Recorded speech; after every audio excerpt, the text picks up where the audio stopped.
Most of you aren't subscribed. Make sure to conquer the subscribe button, as it helps out the channel.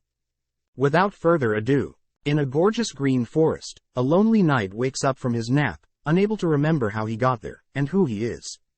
Calming down, he begins to assess his equipment, recognizing his armor as powerful gear with holy enchantments. His cloak as resistance from dark magic, whilst also ability to regenerate mana, a shield that has unlimited immunities and a sword that is encased in lightning. Putting the pieces together, our protagonist remembers his name as Ark, the character he plays in the game. Having fallen asleep at his desk, Ark wonders if he's dreaming, but knows that the equipment he's wielding feels all too real. Testing out a skill, Ark grips his blade, casting Wyvern Slash, only to chop down tens of trees in an instance. Amazed at his sheer strength, Ark begins testing his magic capabilities, casting a fireball on a tree, and completely deleting it. Realizing that his character follows a holy knight built in his supposed game, Ark deduces that he's able to use other classes, which led to him becoming a holy knight. Wanting to try out more skills, Ark reasons it would be best to eat first, so he should head to a nearby town, to stock up on money. Casting Gate, Ark is suddenly thrown off the ledge, as Gate teleports to towns a player has already been to, so Ark must visit one first. Using a movement spell, Ark is able to step through the air, easily able to use the spell multiple times, making movement a breeze. Stopping at a nearby lake, Ark takes off his helmet, only to realize his bony face. Realizing that his original build consisted of him having a skeleton figure, Ark realizes that he should never reveal this to the townsfolk, as they are sure to be freaked out. Making it to Louvierte town, Ark overhears some men talking about a spotting of a basilisk, but carries through the town, noting the realistic and carefree people, as a nearby villager attempts to sell Ark some items. Catching a whiff of a roast chicken, Ark sets his goal to obtain money, stumbling into an alley. Overhearing a conversation, Ark hears a girl mad at someone she hired, as they had tricked her and stole her money. Before she leaves, Ark grows excited, learning that the girl is of the elven race. Heading to the mercenary guild, Ark draws the attention of many adventurers, standing out with his luscious armor. When the guild master questions Ark's reason for coming, Ark is forced to fake a backstory, only revealing what is believable. Wanting a license, Ark learns that he must slay and bring proof of any 3 beasts, monsters or bandits. As Ark leaves, some fellow adventurers begin to speculate the reason for such a prestigious knight, having to do some dirty work, but Ark grows excited having a mystery around his name. Easily slaying 2 low-tier monsters, Ark begins to think about how food will taste, almost able to taste the roast chicken, but gets distracted when he encounters an orc. Cleaving through the orc, Ark calls the mission a success, making his way back to the guild. Suddenly, Ark stumbles onto some bandits attacking a carriage, forcing Ark to lay low, all whilst the bandits begin to pillage the carriage. Wondering if it's alright to kill other humans, Ark watches as the bandits force themselves onto 2 women. Unable to allow the disgusting men to go further, Ark stealthy appears behind the leader, dispatching him and some of his men, which draws the remaining bandits' attention. As the remaining begin to flee, Ark performs his Wyvern Slash, easily eliminating the remaining men. Checking on the girls, the 2 thank Ark, introducing themselves as Lauren Larea du Louvierte and her attendant Rita.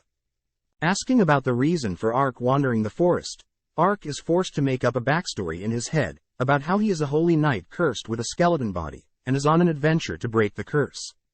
But before he answers, he asks that the girls fix themselves up, as he cleans up the bandits' corpses.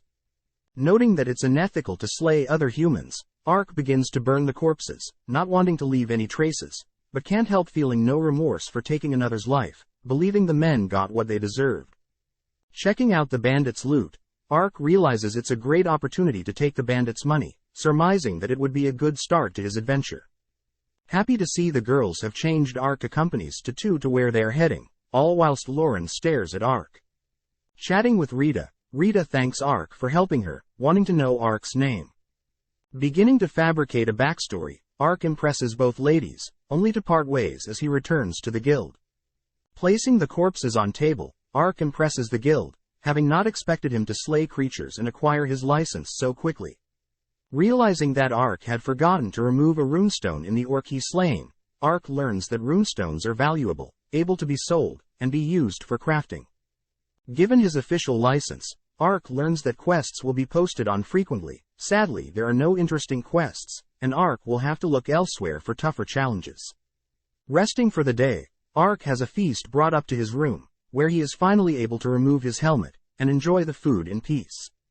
Tearing into some meat, Ark notes the meat's unique flavor, whilst flushing it down with a fruity beverage. Picking up the runestone he acquired, Ark notes the beauty of the item, beginning to grow more excited with the world he's currently in. Following Ark, we see he's taken his first quest, a simple one, tasked with guarding Herb Collector. Asking for directions, Ark is guided through a peaceful village, heading towards a house. In the house we see two little girls, Marka and Helena, enjoying their meal. When they hear a knocking, Marka runs to get the door, only to have Ark tower over Marka, who wonders why a knight is here. Before Marka breaks down into tears, at the sight of Ark's terrifying stature, Ark reveals that he's here to escort her to retrieve herbs. Apparently, Ark had accepted a simple quest, as to not stand out in the world, and had been warned to be gentle with the villagers. Sitting down, Ark apologizes for looking so scary, which Marka wonders why such a prestigious being is accepting her lowly quest. But Ark reassures her that there is no mistake, as Ark personally has an interest in learning about herbs himself. Happy to hear that, Marka asks if they could head out right away, running off to get ready. Happily trotting through the forest, Ark asks Marka for the reason she wants to complete the quest so fast, having assumed that it might be related to the increase in boar sightings around the village. Sadly, Marka reveals that her father had passed recently, and it was his job to pick herbs. Therefore she wants to share her mother's burden by helping out, but her mother would never approve of such actions, so she must pick the herbs before she comes home. Almost brought to tears, Ark is delighted to accompany such a noble young girl, as when he was her age, all he did was game. Wanting to help her pick tons, to impress her mother, they head deeper into the forest, where Marka spots Kokora herb, meant to help with cuts and scrapes. Complimenting Marka's knowledge of herbs, Marka gets flustered, wanting to venture deeper into the forest. But suddenly Ark senses a nearby presence, ordering Marka to come back and stay close. Approaching a bush, Ark spots a multi-tailed squirrel, clearly agitated due to its injury. Reaching out, the squirrel bites Ark's fingers, but Ark allows it, as he gently lifts the creature up. Thinking of a spell, Ark begins casting a healing spell that heals the creature's cut, impressing both the squirrel and Marka. Running circles around Ark, the squirrel is clearly grateful for Ark, wanting to stay with Ark. Thinking of a name for the creature, Ark refers back to the creature's fluffy tail, naming it Ponta. Happy about its name, Ponta begins scuttering around Ark's armor, as Ark has now added a new companion. Back at the village, a hunter collapses to his knees, having discovered a dangerous creature in the forest. Having come back, Shona, Marka's mother, is asked if she had sent Marka into the forest, but Shona states that Marka should be at home, learning that she had gone into the forest, where this mysterious creature is. Back with Ark, we see that Marka has led him to the Kobumi tree, an all-white tree, fully in bloom. Happy to see Marka enjoying her time, Ponta and Ark both sense danger, as a creature awakes from its slumber. Towering over Marka, Ark realizes that this creature must have been the one that gave Ponta his scar. Raising its feet, the creature stomps on the frightened Marka, only to realize she has disappeared. Having saved Marka, Ark readies his blade, as the creature lets out a poison fog. Instantly teleporting from its sight, the creature swings around, letting out a terrifying roar, which allows Ark to deduce that the creature is a giant basilisk. As the creature claws at Ark, Ark is seen not budging, even jumping back and evading the creature's outstretched tongue. Maniacally marching forward, the creature continues to barrage Ark, as he has no choice to continue to defend, as Marka hides behind Ark. Trying to spot a pattern in the creature's movements, the basilisk's eyes become red, as it gazes in Ark's direction, petrifying every living thing in its path. Luckily, Ark makes use of his shield, nullifying the creature's effects, as Ark triumphantly mocks and blocks the creature's attacks. Spotting an opening in the creature's movements, Ark encases the creature in a spell, opting for a top-tier spell, penetrating the creature with a giant magic blade. Having not expected to one-shot the creature, Ark quietly celebrates the kill, reassuring Marka that the danger is gone. Jumping in joy, Marka can't wait to tell the villagers about Ark's feat, but Ark asks Marka to keep their adventure a secret, which Marka agrees to. Inspecting the basilisk's corpse, Ark spots a strange ring around the creature's leg, right before it disappears. Apparently, the increased sighting of boars around the village was most likely due to the sudden appearance of the basilisk. Before the two head back to the village, Ark reasons it would be best to bring back a boar, as a present to the villagers. Amazed at the giant creature, Ark states that he'll take all the valuable parts of the boar for himself, but the meat should be divided amongst the villagers. Seeing her mother, Marka attempts to explain her situation, but her mother simply embraces her, happy to see that her daughter is okay. Stepping in, Ark apologizes for not consulting her, before allowing Marka to enter the forest, but reassures her that Marka loves her mother dearly. Happy that Marka and her mother have made up, Ark chats with the other villagers, as they wonder if Ark had encountered a powerful creature in the forest, which Ark says he didn't, as only Marka and him know the truth. That evening, Ark makes his final remarks, as Helena gives Ark a flower crown, and Marka pets Ponta.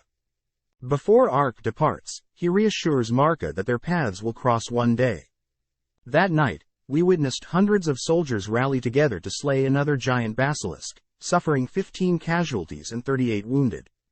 As the men make their way around the village, the leaders stumble onto the basilisk that Ark slayed, able to figure out that a single person was able to slay the creature so elegantly, and only with a single blow. Wondering what type of god or devil slayed it, we cut to Ark and Ponta enjoying a pleasant well-earned meal, as Ark sets his sights on completing a harder quest. Chasing down suspicious men, both Ponta and Ark are seen completing basic quests, simply to pay off their daily expenses. Luckily, on this particular quest, Ark realized that the men had been hoarding tons of money. Scanning the room, Ark notes the disturbing cages, wondering the types of creatures the men were keeping, only to take whatever loot he can before leaving. Following a scummy noble, it's revealed that he was the one that had sent bandits after Lauren and her escort, but learns that a passing mercenary had thwarted the bandits. Additionally, it was him that had the two mysterious giant basilisks placed in the forest, but finds out that the two creatures were incompatible with one another, and by now have both been slain. Beginning to scheme, the noble begins speaking of products that are vital to his plans, and that they cannot be found out no matter what. Wondering where his son is, the noble learns that his son will be the one handling the product. Back with Ark, we see him heading out of a cave, with the spoils of his quest, only to be attacked. Instantly reacting, Ark is forced to weave the attack's strikes, mistaking the attacker for a bandit, but upon seeing her face, Ark realizes that she is the elf he saw in the alley. Bringing out his blade, Ark is able to stop the elf from attacking, halting her blade with his own. Speaking up, the elf demands that Ark return the slaves that he had captured, not realizing that Ark is not a bandit. When Ark tries to explain the situation, the elf doubles down, disappointed that a knight would dabble in slavery. Attempting to reason with the elf, Ark fails, but before the elf can resume her attacks, Ponta pops up, forcing the elf to halt her attacks, backing off as she admires Ponta. Realizing that Ponta is a spirit creature, the elf realizes that Ponta would only take a liking to pure-hearted humans, as Ark reveals that Ponta took a liking to him after he had helped heal its wounds. Apologizing for rushing to conclusions, the elf mentions she is looking for the bandits that have been hunting elves. Realizing that the cages were for the elves the bandits had captured, Ark states that he's on her side, as he personally had slayed the men in the cage. Learning that the men intend to sell the elves, Ark asks if he could be of any assistance, but the elf rejects the offer, as she personally does not want to work with a man. Being rejected, Ark stands firm, wanting to spend some time and go on adventures with a beautiful elf, just like in the games he played.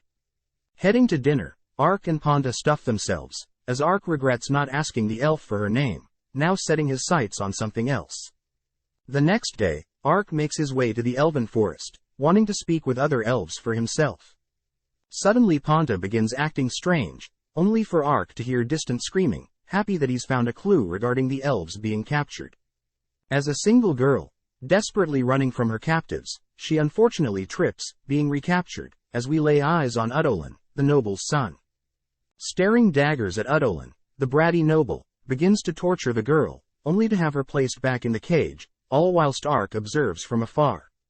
Seeing Udolin brandish his blade in front of the elves, Ark can't help but to step in, but before he does, the elf appears, cutting down two of Udolin's men. Wondering who she is, Udolin learns that she is a dark elf, which is highly valued, but Udolin could care less, allowing his men to do whatever they want. As the men make their way towards the dark elf, they are all subsequently cut down, as the men soon realize that the dark elf has the makings of a warrior.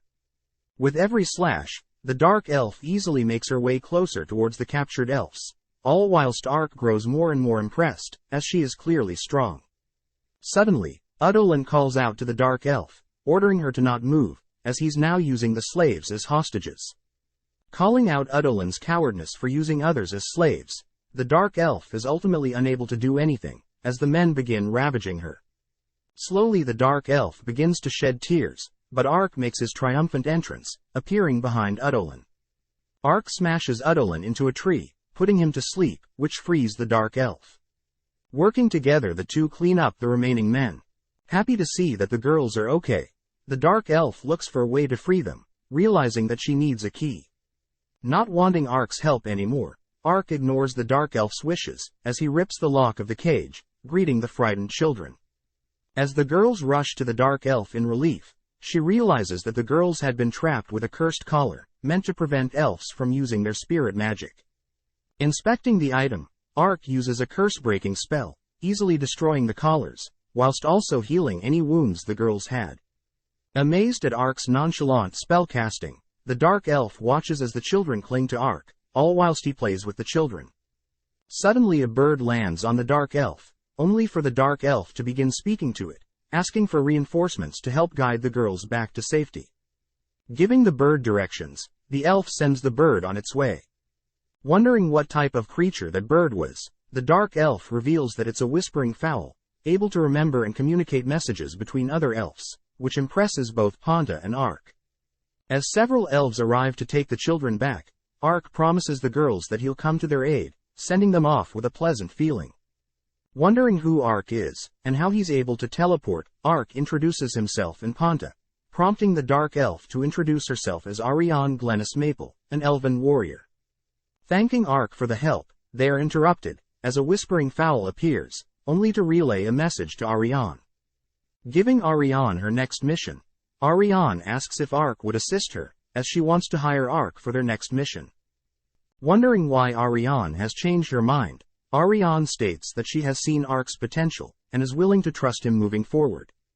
With a gleeful Ponta by his side, Ark accepts the mission, accompanying Ariane on her next mission.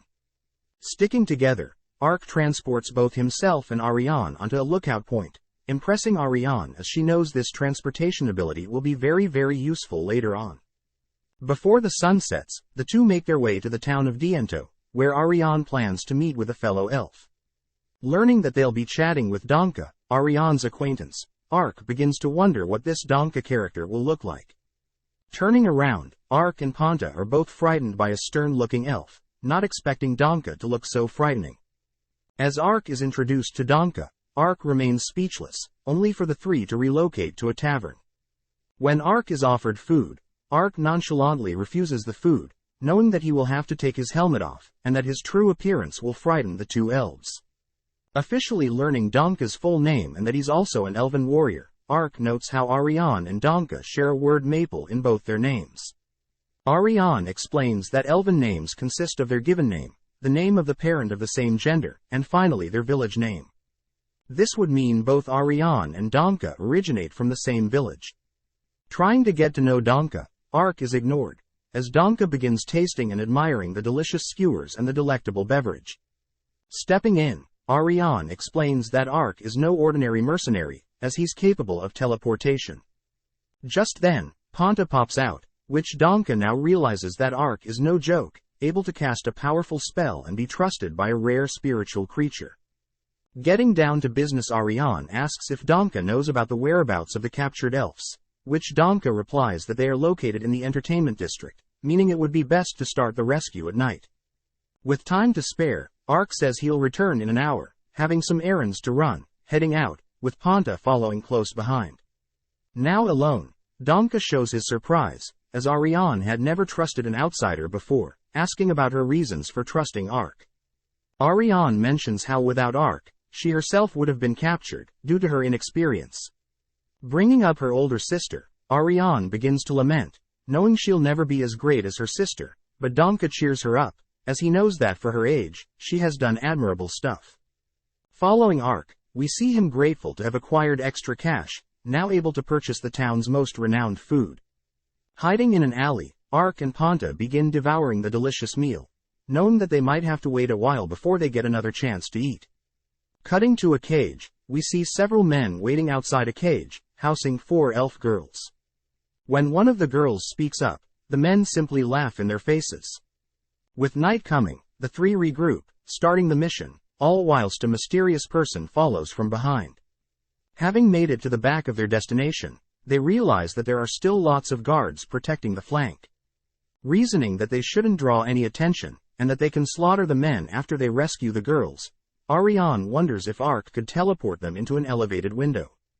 Assuming that the light from Arc's magic may draw attention, Ariane attempts to find a different position, but Arc reassures her that there will be no issue, as he'll use something else.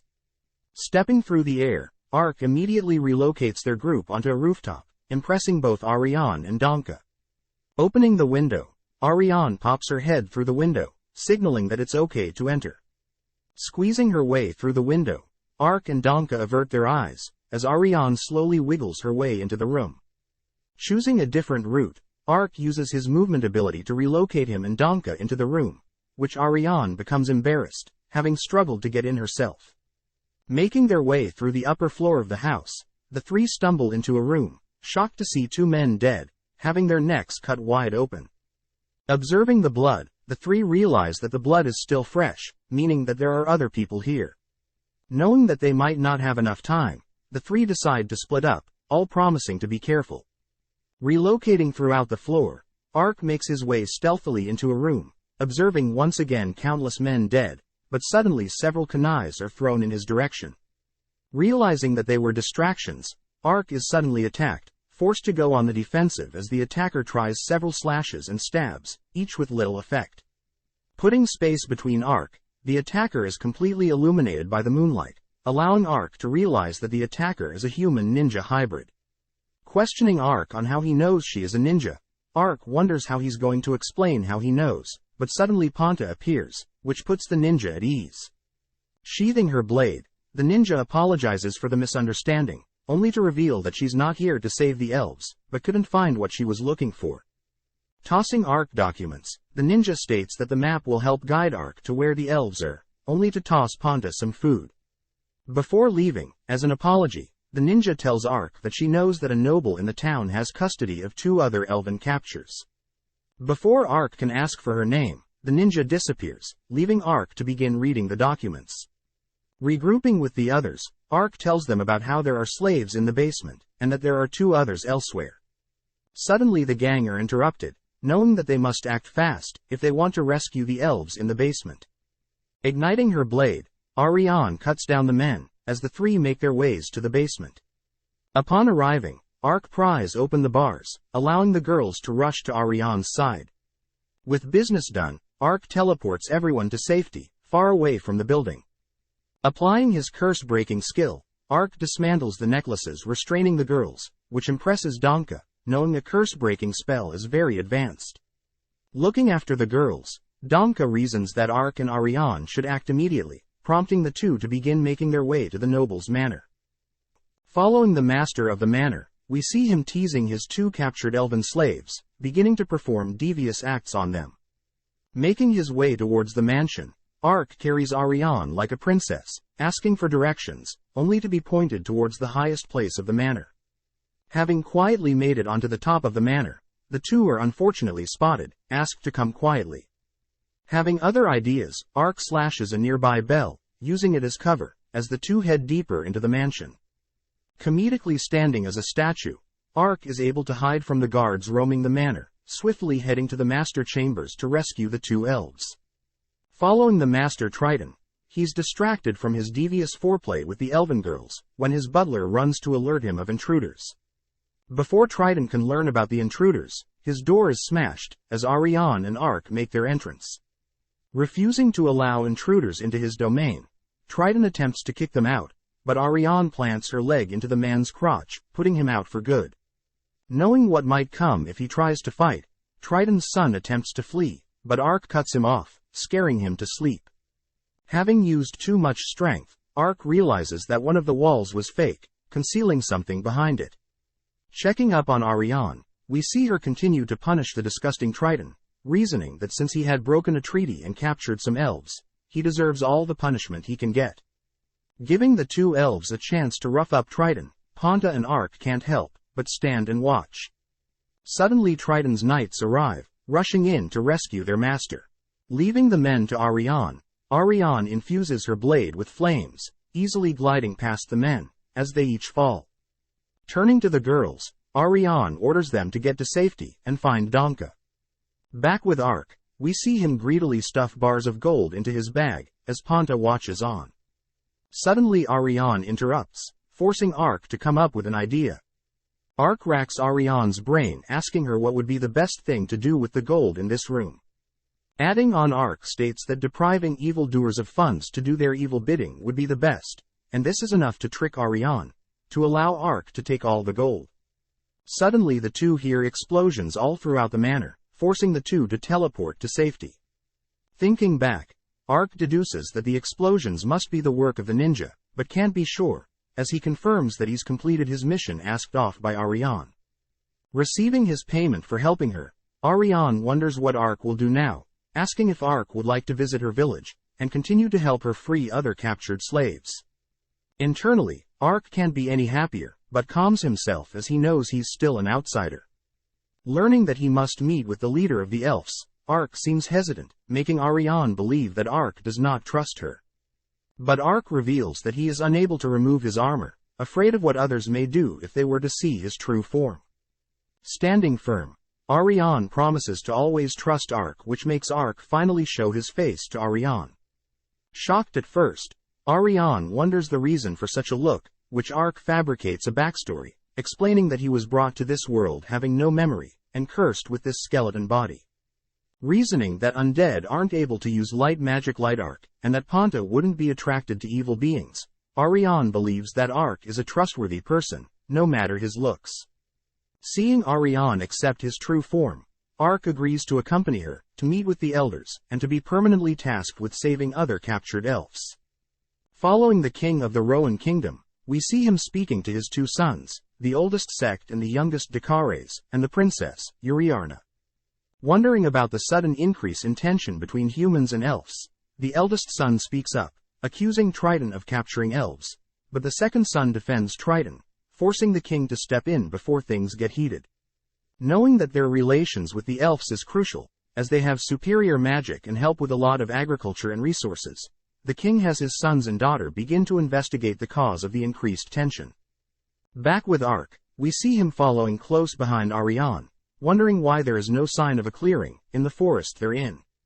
Seeing a sudden opening, Arc makes use of his teleportation, only to fall off a ledge, having not anticipated it. Taking a break, the two set up a fire, as Ariane learns that Donka and the girls are safe, and are heading towards Lalatoya, the elven village. Their conversation is cut short, as Ariane grows hungry, which Arc heads out to search for more food. Seeing Ponta sleep so elegantly, Ariane begins adoring Ponta's adorable looks, forced to hold back and not wake her up. Having brought back a boar to eat, Arc accidentally stumbles onto Ariane, cuddling and complimenting Ponta, only to be embarrassed, putting Ponta down. Cutting to the princess, we see her chatting with her maid, talking about how she knows her brother Dekares is involved with the elf captures, but she also knows that Sect will try to leverage Dekares' evil doings, to gain something. Speaking up, the maid grows excited, knowing that if Dekares is gone, the princess will only have to compete with Sect for the throne, but Uriarna shuts her down, as she still isn't sure that Dekares will be punished. Changing topics, the princess reasons that their top priority at the moment is to communicate and clear up any issue with the elves, stopping anything else from escalating further. The conversation ends, as Uriarna mentions her oldest sister, marrying into a mysterious family. Back with Arc, he's finally arrived, shocked at the massive infrastructure of the village. Standing in front of the huge infrastructure, Ariane calls out, stating her name and declaring that she has returned, wishing to speak with the elders. As the massive gate slowly rises, Ark can't help but admire the awesomeness of getting to experience a hidden elven village. Asking for Ark to remain outside, Ariane heads in to get permission for an outsider to enter. Passing time, Ark inspects the old wood that makes up the walls of the structure. As the sun begins to set, Ark is seen playing with Ponta, practicing his swordplay and exercising, all whilst Ponta begins to nap. Finally, Ariane comes to get Ark. Entering the village, Ark admires the countless uniquely shaped homes, all surrounded with greenery. Approaching a massive tree, Ark learns that the elders live there, greeting Dylan and Glennis, Ariane's father and mother, and the elders of this village. Returning the favor, Ark begins to introduce himself, but stops realizing that Ariane is the daughter of the elders, and that Dylan and Glennis both look very young, having lived almost 300 years. Thanking Ark for accompanying their daughter, Dylan wonders why Ark had waged war on a noble, if all they needed to do was attack some lowly bandits. Sitting down with the elder, Ark explains the situation, in which Dylan realizes that the humans are starting to act up. Knowing that he'll have to report the breach of the treaty between elves and humans, Ariane's mother changes the topic, serving everyone a meal. Afraid at first to indulge in the meal, Ark is comforted by Dylan and Glennis, as they know of Ark's curse, and is accepting of it. Happy to be accepted, Ark digs in, heading off for the night. Sleeping in with an adorable Ponta in his rib cage, Ark quickly gets up, greeting Glennis, learning that Dylan and Ariane are on their way to the elders' gathering. With Glennis serving Ark breakfast, we follow Ariane, as she follows her father into an altar, where several elves work together to teleport the two to the capital of Maple. Making their way to the epicenter of town, Dylan is in the presence of countless other leaders, with the chief elder beginning the meeting. Back with Ark, we see Glennis giving a tour of their village, learning that their village currently houses 4,000 elves, having absorbed other smaller villages for security reasons. Passing through the village, several elves begin to wonder why a human is here, fearing their safety, but suddenly some girls call for Ark. Recognizing them as the girls he's saved, he is happy to learn that they are well, only to bid them farewell. Apologizing for the delay, both Ponta and Ark are shocked, when Glennis asks to spar with Ark. Cutting to the elder meeting, the leaders begin to talk about how the 400-year-old treaty is finally falling apart, which makes them fear of a war, similar to 600 years ago. As they discuss further, the majority of leaders agree to simply wage war on the humans, but the chief elder steps in, ordering to continue with saving the captured elves, but they are not allowed to make a move just yet, and to only observe what other human nations will do. With Ponta standing by, Ark confirms that Glennis is okay with just using swords, which Glennis agrees, revealing that she was the one who taught Ariane how to wield a sword. Adding to that, Glennis says that since Ark will be with her daughter, Glennis must gauge Ark's strength, to determine if he's worthy or not. Starting the duel, Glennis dashes in, thrusting her sword at Ark, only to sweep him off his legs. Knowing that Ark had read her movements but was too slow to react, she offers to spar him again, which he accepts, but she easily beats him every time onwards. As Dylan and Ariane head home, Dylan apologizes for not being able to do much, but is still proud of Ariane for saving their kind from the humans. Suddenly, Ariane is tackled by her older sister Evin, learning that Eving is getting married soon. Catching up, Eving tells Ariane that she's proud of her little sister, as she is quickly racking up notoriety for all the accomplishments she's claimed. Accepting the compliment, Ariane still knows that Evin is far stronger and accomplished than her, but changes the topic, asking about her fiancé. Learning that Evian's fiancé is a crazy strong person, Evin begins teasing Ariane, trying to learn if Ariane loves anyone, adding that her lover must surpass Eving in strength. As the sun begins to set, Ark is seen using various skills to catch Glennis off guard, but still falls, learning that experience overpowers high statuses. Calling it for the day, Glennis asks to return home, offering Ark a bath, especially after the sweat they've built up. Ecstatic, Ark unclothes, as he's guided to an indoor hot spring, choosing to scrub Ponta clean, before they both hop in. Taking in the surreal soothing feeling of the steamy environment cleansing their bodies, they are suddenly interrupted, as Ariane walks in. Attempting to explain the situation, Ariane fires a spell, out of shock. Apologizing for her sudden outbreak, Ariane is seen blushing around Arc, only for Dylan to explain Arc's role moving forward. Wanting Arc to continue to help Ariane out, Dylan states that they currently don't have the money to hire Arc, but instead offers Arc information on how he can break his skeleton curse. Talking about a mythical spring able to cure all curses, Arc learns that the dragon race is the most powerful creature in this world. Additionally, this magical spring is only found near the homes of dragons, and that the elves can help Arc gain access to this spring if Arc were to help Ariane out. Knowing that it's an opportunity to learn about the world, Arc accepts the offer, only for Glennis to wrap up the meeting and serve dinner. That night, Arc wonders if he's truly cursed, as this was all a character design he chose, realizing that he has the ability to break curses himself. Isolating a body part, Arc begins casting a curse-breaking spell, watching as his arm becomes human.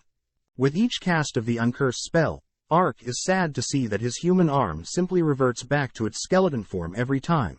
This confirms to Arc that he is indeed cursed, but by a powerful one. As Ariane and Arc leave their village, searching for other captured elves, they stop at a bar, where Arc reveals his fear of bugs, but Ariane says that bugs here taste amazing when fried. Asking about their mission, Ariane reveals that she knows of bandits moving around a nearby forest, therefore they can cut them off if they cut through the forest. Overhearing their conversation, a lady warns the two to be careful, having heard rumors of dangerous wolves spotted in the forest. Thinking for a while, Ariane decides that wolves shouldn't be an issue, as they set out tomorrow. Cutting to Princess Uriarna, we see her boarding a carriage, asking to be swiftly brought to a specific location. Back with Arc, we see Ariane recount tales of scary stories involving wolves, only to change topics as she mentions her sister's marriage. When Arc offers to bring a gift to her wedding, Ariane gets shy, asking to forget about it. Suddenly Ponta senses something, alerting Ariane and Arc, as they both brace for attacks. Reacting to a wolf pouncing from the bushes, Arc realizes that he has just slashed an illusion. Cutting through several illusions, Arc remembers that haunted wolves are a type of illusion creature that creates illusions of itself to throw off prey. Additionally, the wolves hunt in packs, making them very dangerous, as they are quite intelligent with how they hunt. Seeing Ariane shoot a projectile at an illusion, Arc gets worried when several wolves sneak up from behind, but Ariane conjures several earth spikes, impaling the single wolf and destroying its illusions. Looking around, Arc manages to spot the leader of the pack, having multiple tails. Relocating behind the wolf, Arc realizes the creature has a red band around its leg, attempting to slice at it but the wolf dodges. Allowing the wolf to move behind Arc, Arc catches the wolf off guard, casting a spell to displace it, only to cleave away the red band. Free, the leader howls, calling for its followers to retreat, all whilst Arc watches them retreat back into the forest. Regrouping with Arc, Ariane asks if it was Arc who scared the wolves off, but stops as she notices the red band, suddenly dispersing, leaving no trace of it. Telling Erine about the basilisk with a similar band, the two begin wondering the reason for the creatures having the band. But Ariane changes the topic, as she wants to make a present out of the wolf she killed, as a wedding gift for her sister. Cutting to Princess Uriarna and her attendant, the princess is seen anxious of traveling, as she was given the task of meeting special people, by her father. Knowing that Dekares is involved with the slave trade, and sects thirst for the throne, she can't help but wonder what the two are thinking. Suddenly the carriage shakes violently, as we cut back to Arc. Watching as Ariane preps the wolves to be gifted, Arc thinks about combat ability, as someone with powerful tools, weapons and skills will be useless, if their battle sense is non-existent. Wondering if he should ask Ariane to train him, Ponta suddenly gets up, running into the forest. Chasing after Ponta, Arc asks that Ariane wait here, as he follows after Ponta. Back with the princess, we see her and her attendant hear attackers make their way to the carriage. Knowing that she must protect the princess, the attendant brings out a blade, but is cut down the moment she opens the carriage door. Attempting to check up on her attendant, the princess is impaled from behind, falling unconscious, as several hooded figures stand over the battlefield. As one of them calls out to make their work look like bandits had attacked the princess, Ponta suddenly attacks one of the attackers, but does no damage. Before the men can harm Ponta, Arc appears, demanding that the men relinquish Ponta. Seeing a massive knight in their way, the hooded men fire spells at Ark, but Ark simply ignores them, as he checks up on the two fallen girls. Believing that the two have lost too much blood, Ark suddenly realizes that the wolves from earlier have come to assist Ark, meeting eyes with the pack leader. Helping to scare off and kill several hooded men, Ark decides to try a healing spell, but he fears that he might be too late. Luckily, the princess begins breathing again, encouraging Ark to try on the other slayed humans. Casting it on the attendant, Ark manages to heal the attendant and the majority of men, but there are still casualties. All whilst Ark works his magic, the princess barely catches a glimpse of him, mistaking Ark for an angel. Being woken up by her attendant, the princess assesses the situation, realizing that she wasn't dreaming and had indeed been healed by a mysterious figure. Realizing that some of her men have fallen, and that their equipment have been damaged, the princess realizes that she has been given a second chance. Standing firm, the princess rallies her men, stating that they must not falter, immediately resuming their mission, as they carry on to their desired location. As Ark watches the princess spring into action, he begins to wonder if intervening was the right thing to do, asking Ponta for advice. Returning to Ariane, we see she's extracted the tails of the wolf, allowing the two to continue to their destination. Having arrived in town, the two head to some commotion that they heard, seeing three boys picking on a single girl. Before Ark can intervene, Ariane holds him back, as the girl sends one of the boys flying, only to beat up the rest. Wanting to mind their own business, the girl suddenly looks in their direction, greeting Ark, as Ark recognizes her as the ninja that gave him intel about some captured elves. Flashing back, the ninja is apparently going around, looking for beast people who have been captured too. When she encountered Ark that one night, she realized that he had a smell she didn't recognize, and on top of that, he had Ponta, a creature known to despise evil beings. Commending Ark for being able to rescue the elves, Ariane wonders who this girl is, which Ark tells her the ninja helped him locate the elves. Introducing himself, Ark learns that the ninja's name is Chiome, and she reminds Ark of shinobis in the game he used to play. Relocating to somewhere more secluded, Ark and Ariane formally introduce themselves, as Chiome wonders how Ark knew she was a ninja, as that is a secret only known to her village. Making up a lie, Ark says that where he came from, ninjas were a common thing, which makes Chiome think that Ark is related to the Great Founders. Explaining, the Great Founders were beings meant to have existed 600 years ago, but are long gone. Believing that the Founders could have been other humans transported to this world, Ark watches as Ariane questions Chiome's reason for killing the men that night. Seeing Chiome stiffen up, Ark deduces that Chiome is looking for beast people captured, similar to how elves are being captured. As Chiome confirms Ark's suspicions, she asks if Ark could assist her in recapturing some captured beast people, but Ark states that he's currently contracted by Ariane. Asking for Ariane's opinion, Ariane learns that Chiome is very similar to her, having been trained at a young age to fight and protect their own kind. Knowing that it would be good to help others, Ariane agrees to help, as Chiome states that she has valuable information in return. Cutting to Dekares, we see him grow frustrated, learning that the wolves in the forest he was controlling had stopped following his orders, and as a result he wasn't able to kill off Uriarna. Unable to pinpoint her location, Dekares learns from his attendant that Uriarna will most likely be able to meet with the elves, and that his life is possibly in danger. Immediately heading out, Dekares heads out, all whilst his attendant suspiciously watches from afar. Back with Ark, he begins asking about the founder that founded the ninjas in this world, learning that the founder Hanzo was the one who established the ninja organization, and that he was human. Now without a single doubt, Ark knows that Hanzo was originally Japanese, growing jealous as Hanzo was able to have his legacy remembered, even after 600 years. Making it to an edge, Chiome shows them Etzit, the largest slave stronghold in the capital, housing all types of slaves.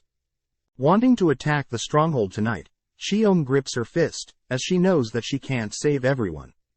Wondering why, Ariane and Ark learn that Chiome and her accomplices intend to simultaneously attack other slave factories, making Etzit a huge distraction, and ensuring that the other smaller slave facilities will be destroyed for good.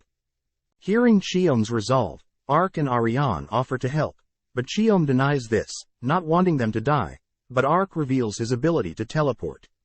Impressing Chiome, Shiome reveals that Hanzo had a similar ability, beginning to think about how it may be possible to save everyone, if they put it to good use. Immediately running off, Shiome goes to inform her accomplices, as Arc and Ariane wonder what they should do to pass time.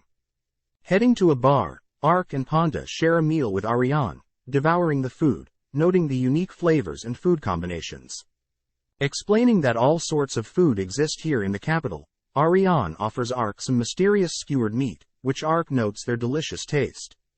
Happy to hear that, Ariane tells Arc that the meat is of an insect, which surprises Arc, having never expected it. Finishing up, Arc tells Ariane he must do one last thing, heading into the forest. Donning a mask, Arc shows off his brilliance, not wanting to stand out, but Ariane says that his big stature already separates him from the rest. Offering Ariane a mask, Ariane rejects the offer, letting out her true thoughts. Noting Arc's creepy look, she asks Arc if he was scammed, but doesn't believe so, only to see that Ponta doesn't like the mask either. Apologizing for being late, Shiome brings a friend Gomon, who originates from the same place as Chiome, and has a large body frame. Recognizing Gomon's name, Arc learns that Chiome and Gomon are not their real names. Remembering lore about ninjas in the game he played, Arc is able to deduce their real names, along with the other ninjas he has yet to meet. Suddenly Gomon gets up in Arc's face, sizing him up, as the two begin to test each other's strength, only to leave it as a draw. With the clouds in the sky, covering the moonlight, Shiome begins the mission. Seeing her comrades in place, Shiome says that Ariane and her will attack the rear, all whilst Arc and Gomon draw their attention from the front. Just like that, the mission begins. As the two men head towards the entrance, they draw the attention of the knights on duty, demanding that Arc and Gomon leave.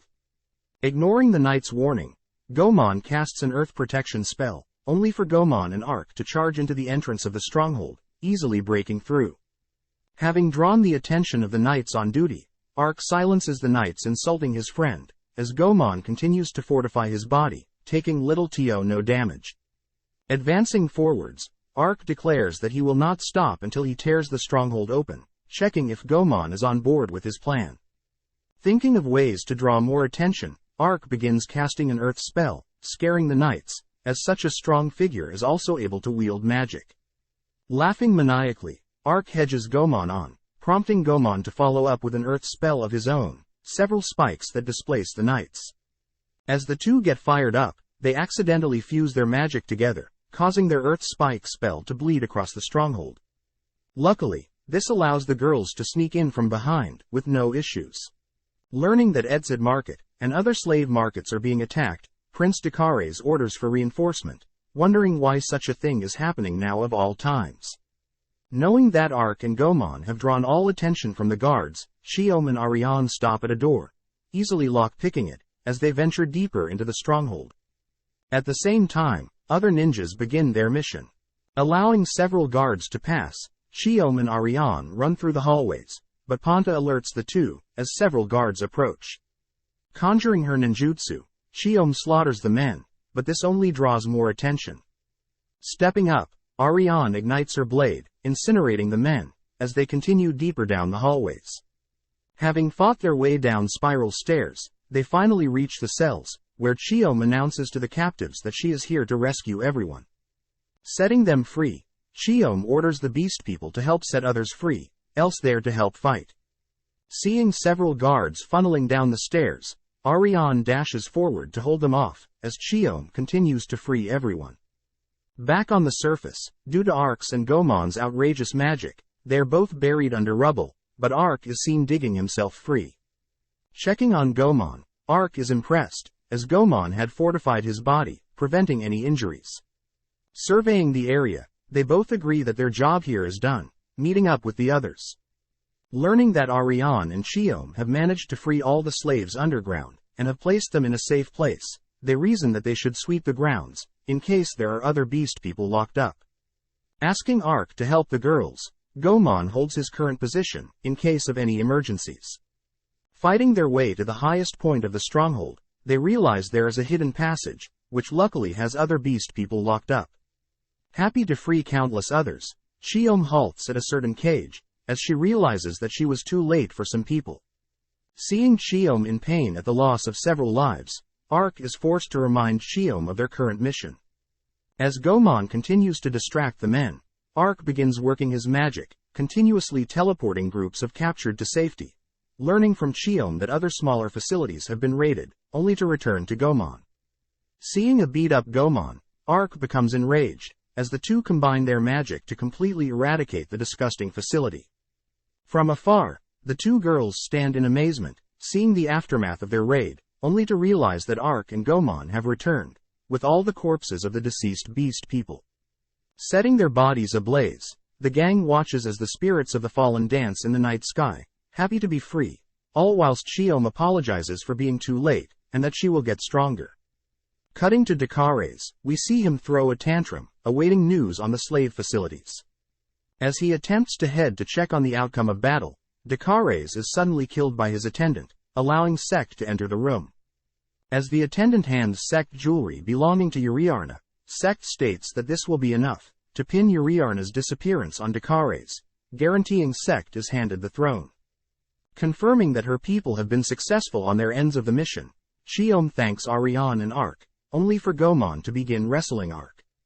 As the two complement each other, Chiome and Ariane both set their sights on growing stronger, as the four watch the sun rise on a new day.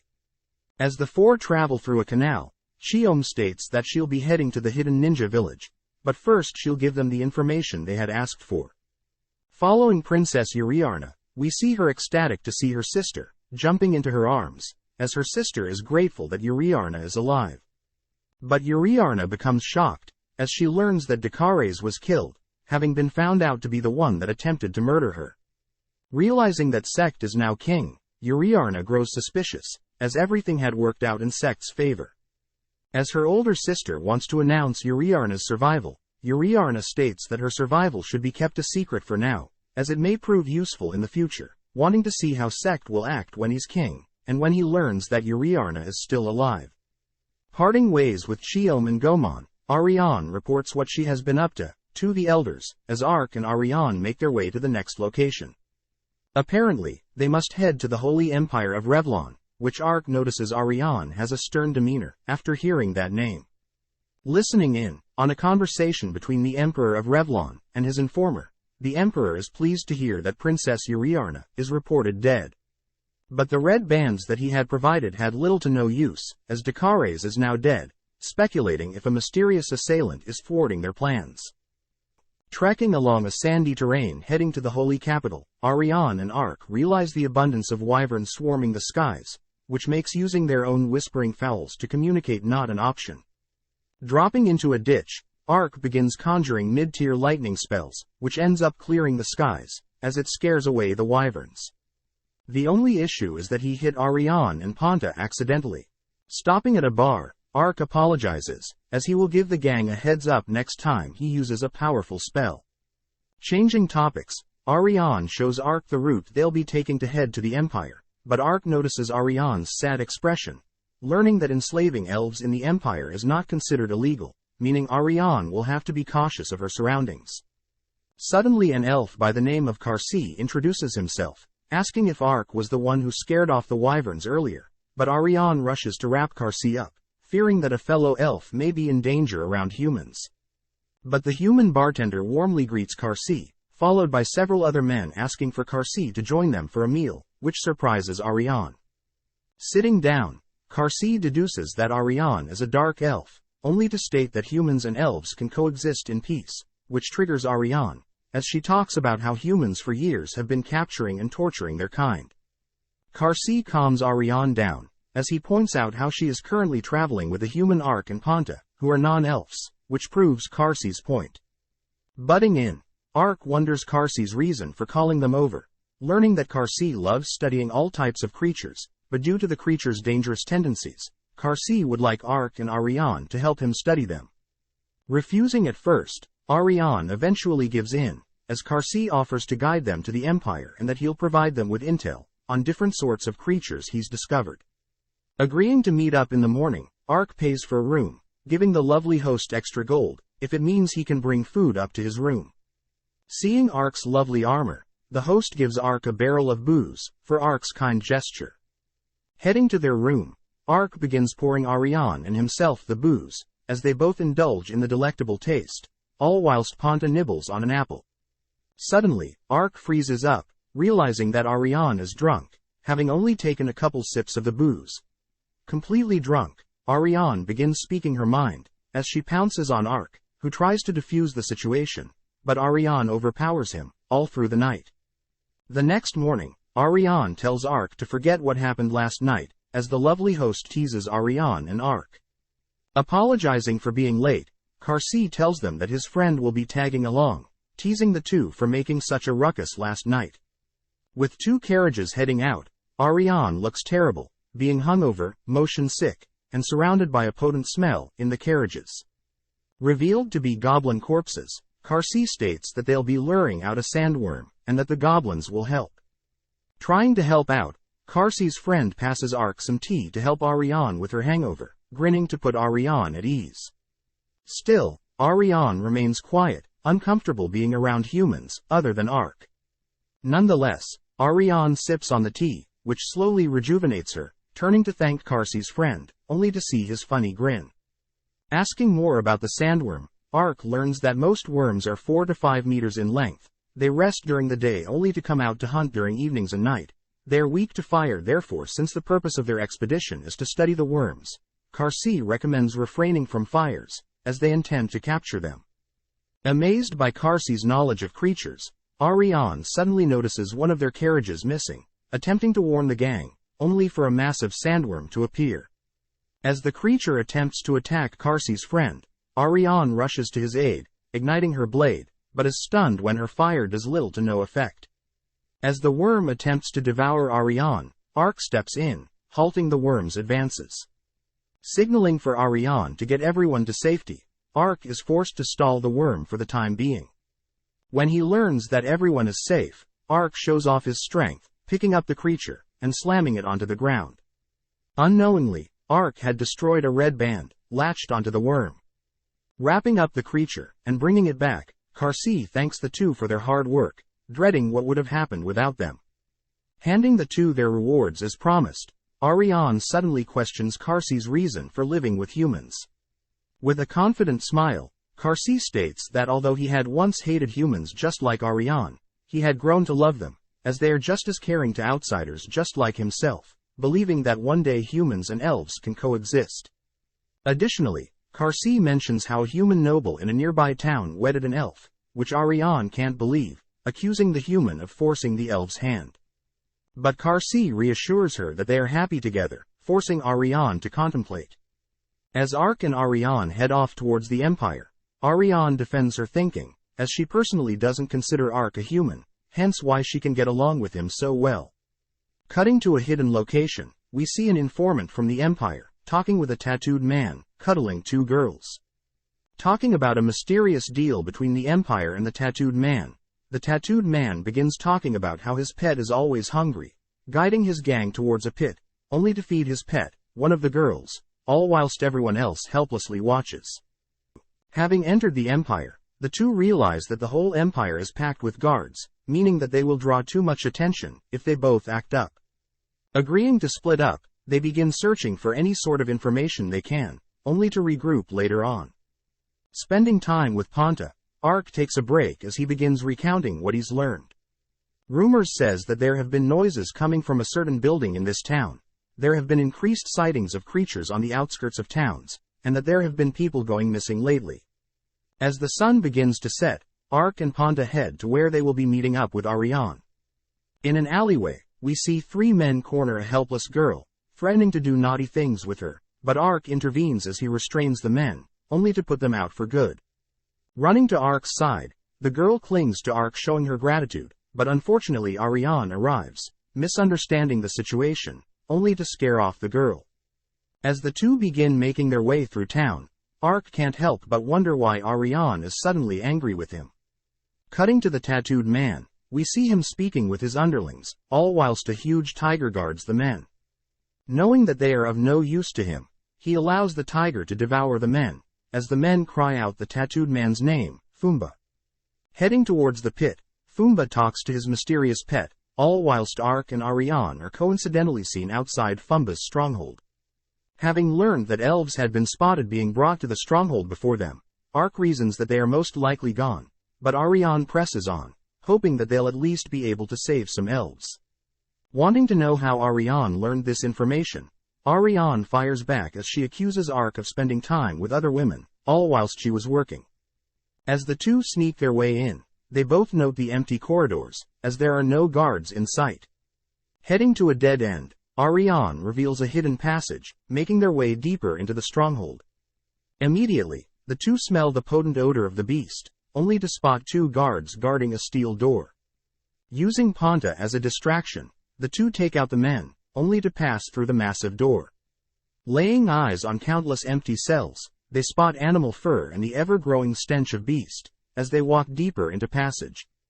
Passing through another door, the two wonder the reason for such a huge space, especially hidden underground, but they both turn their attention to Fumba, who had been woken up by his pets. Spotting Ariane's gorgeous looks, he states that he'll have her to himself, offering to have Ark disposed of. Suddenly, Ariane swings her blade at Ark, who is caught off guard, wondering why an ally is attacking him. But Fumba reassures Ark that this is normal, growing more excited as he discovers that Ariane is a dark elf. Not wanting to hurt Ariane, Ark is tossed around, attempting to cast a curse-breaking spell, but it has no effect on whatever is controlling Ariane. Diving into Ariane's mind, she awakes under a tree, as she is speaking with her older sister. Asking to duel each other, her older sister states that Ariane must grow stronger, in order to be able to help protect her own kind. In the real world, Ark is seen retreating, as he attempts to break Ariane's curse countless times. Knowing that his curse-breaking spell is casting, he begins looking for anything binding Ariane, turning to Fumba, who isn't intervening at all. Suddenly Ark spots eyes hidden away in Ariane's hood, ordering Ponta to sniff out the culprit. Killing the creature hidden in Ariane's hood, Ariane is brought back to her senses, as Fumba reveals that he had used an imp to cast an illusion, and trick Ariane to do his bidding. As a reward, Fumba reveals that he's capable of manipulating, controlling and taming all sorts of creatures, with no limit to his abilities. Realizing that Fumba is a beast tamer, Fumba unveils his tiger pal, attempting to scare Ark. But Ark calmly places Ariane in a safe place, demanding to know where the elves, brought here 4 months ago, are. Wondering what Ark is talking about, Fumba states that different types of people come here often, realizing that the elves Ark is talking about most likely had undergone experiments by the Empire, and the remaining were most likely ripped apart and fed to his pets. As Fumba maniacally laughs, Ark decapitates the tiger's head, showing off his overflowing rage for Fumba. Egging on Ark, Fumba begins commanding his countless tamed beast to begin attacking Ark, who easily begins slaughtering the creatures, making use of countless abilities and his raw strength to carve through the waves. Spotting a weakness, Fumba has one of his beasts attack the defenseless Ariane, but luckily Chiome appears, saving Ariane and arriving just in time. As Fumba attempts to have his beast continue their onslaught, Chiome unveils her ninja army, as they all simultaneously kill off the remaining beast. Ignoring Fumba as he throws a tantrum, Ark thanks Chiome for coming to their aid, hearing that Chiome had intended to regroup with Ariane and Ark, and that she was the one that gave Ariane intel on this particular stronghold. Suddenly the ground begins to shake, as Fumba realizes that his mysterious pet is hungry. Bidding the gang the best, Fumba runs off, as Ark realizes that they should retreat as well. Checking up on Ariane, Ark teleports to the surface with Chiome and Ariane, as they all lay eyes on a multi-headed snake, who Ark recognized as a powerful boss, with high regeneration capabilities and has an affinity for water, along with a resistance to water. Recognizing the multi-headed creature as a hydra, Ark spots the creatures entangled with countless red bands, speculating that that's how Fumba is controlling it. With Chiome wanting to retreat for now, suddenly one of the hydra's heads spots the gang, shooting a dense projectile, as Ark rushes to protect the defenseless Ariane. Seeing Fumba controlling the hydra, we flash back, seeing Fumba talking with his masters. Wanting his masters to praise his hard work, Fumba is instead shunned, as his elders point out his weaknesses, forcing Fumba to turn to the current king of the empire, who asks for Fumba to work for them. Back in the present, Fumba announces that with the hydra, he'll be completely unstoppable, sending the creature to a nearby town, where the Hydra intends to replenish its hunger. Cutting to Ark, we see him barely able to protect the gang, as he had activated his shield in time. Wondering how Ark was able to defend against such a powerful blast, Ark suddenly begins looking for Ariane, only to notice her floating above, seen overflowing with anger. Although she was asleep due to some illusions, she was still able to listen in on Ark and Fumba's whole conversation underground, now intending to repay Fumba for what he had done to her elven kind. Wanting Ark to help find and kill Fumba, the three realize that the Hydra is an issue of itself, unable to figure out a way to stop the creature. But Ark reassures the two that he alone can stop the creature, and that Ariane and Chiom should work together to find Fumba. Cutting to the king of the empire, we see him chatting with one of his associates, as they reveal that they have been able to analyze and replicate Fumba's red bands, but still require Fumba to be able to properly use them. Plowing its way through several trees, the Hydra slowly makes its way towards the nearby town, alerting knights on duty to evacuate the civilians, all whilst the knights distract the mysterious beast. Before the Hydra is able to land a devastating blow on the town, Ark draws its attention, only to knock down and pelt the creature with several blows. Seeing this, Fumba questions how Ark is able to go toe-to-toe with the Hydra, but the Hydra suddenly shoots several projectiles at Ark, forcing him to relocate. Fallen into the Hydra's trap, Ark is snared, as the creature prepares to sacrifice one of its heads to kill Ark. Readying his shield, Ark easily blocks the strike, falling to the ground. Grasping his lightning-infused blade, Ark manages to counter, as he cleaves off the remaining heads of the Hydra, but the heads begin regenerating, which Ark had anticipated. Using the time to relocate far away, whilst the Hydra regenerates, Ark begins searching for a spell, landing on one he hasn't tried out yet. Beginning to recite the spell, Ark calls for a demon encased in flames, Ifrit. Obeying his master, Ifrit stands off against the Hydra, all whilst Ark stands by. Running through the forest, Ariane and Chiom spot the standoff between Ifrit and the Hydra, only to be guided to Fumba by Ponta. Stopping Fumba from ordering the Hydra around, Fumba begins taunting the girls, threatening them with the Hydra. But the girls stand firm, stating that although the Hydra is powerful, Fumba himself is weak, compared to the creatures he controls. Reminded of his own weaknesses, Ariane continues to call out Fumba for hiding behind stronger creatures, which pisses Fumba off. Brandishing his whip, Fumba attempts to catch Ariane off guard, but Ariane easily slays his oncoming summons, surprising Fumba. Before Fumba can call additional summons, Chiom slashes Fumba's back, revealed to be housing a ritual marking. But that particular marking is sensitive, and will no longer work, having been disrupted by the slashes. With no control on the Hydra, Fumba laughs maniacally, knowing that the creature will now go on a rampage. Believing in Ark, Ariane chooses to cut down Fumba, seeing no use for him, even ignoring his cries to have his life spared. Back with Ifrit, we see the flame demon rush the Hydra, preventing it from charging up a blast, only to push the Hydra back. As the Hydra attempts to flee, Ark intervenes, grabbing and hoisting the creature into the air, only to order Ifrit to incinerate the creature, putting an end to it for good. As the sun begins to rise, Ark regroups with the girls, who question Ark on Ifrit. Stating that Ifrit is a summon, Ark reassures the two, as Ifrit will disappear naturally. Suddenly, Domka's whispering fowl arrives, relaying a message regarding Uriarna and the elves. Cutting to Uriarna, who is currently meeting with two of the elders in the Elven Alliance, she is seen apologizing for her kingdom's behavior regarding elven slavery, wishing to side with the elves. Revealing that her brother Sect and her now deceased brother Dakares have both backing from powerful empires, Uriarna has scheduled this meeting as a way to ask for support from the elves, promising that she will rush to the elves' aids if they need the reinforcements of her troops in the future. Satisfied with her response, the even elders are surprised when Uriarna unveils her goal of having humans and elves coexist once she is in control. Back with the gang, we learn that Ariane and Ark are no longer needed to independently seek to capture elves, as Uriarna and the elders will act themselves.